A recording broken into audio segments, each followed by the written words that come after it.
Welcome to 3 and 3. My name is Jason Weaver. Today we're going to be talking about comparing the 1970s, yield curve inversion, and recession returns. So comparing the 1970s. So in the 1970s there was the war, an Arab-Israel conflict in the 1970s, and that compares to, again, the Russian-Ukraine war today, and that rocked the global markets and spiked energy prices.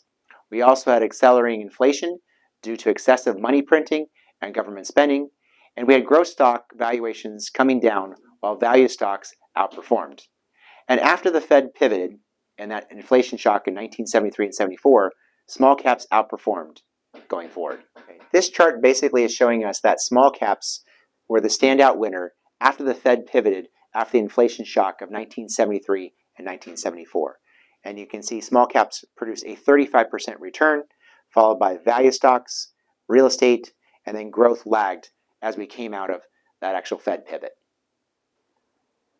So as we're looking at here is the consumer price index for urban consumers over the last 12 months.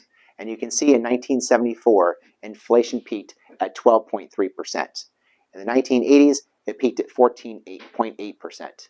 It is our expectation that consumer inflation peaked in June of 2022 at 9.1%, and we should start to see inflation moderate over the coming months.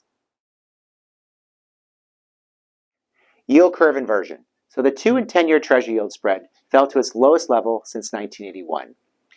And the 10-year bond is currently about 44 basis points below the 2-year yield. Historically, an inverted yield curve has been a reliable indicator of a recession within about a year. So that would imply the Fed would be cutting interest rates before the end of 2023. So we're looking at here is a chart of the 2 and 10-year Treasury yield. And you can see in 1981, the inversion that occurred before the recession, and again in 1987, 1999, 2008 recession, and of course today. So there is an expectation probably in the first or second quarter of 2023 we'll have an actual recession because of this yield curve inversion. So let's look at recession returns. So first of all, a definition of recession is 2 consecutive quarters of negative economic growth. And since 1953, the average length is about 10.3 months. Now, markets always look ahead while economic data looks behind. So every recession is different. So looking at previous recession returns, you can see that results are very different. In the 1980 recession, the S&P performed at about 15%, and the NASDAQ was right around 16%. In the early 90s, about 6 and 8% between the two.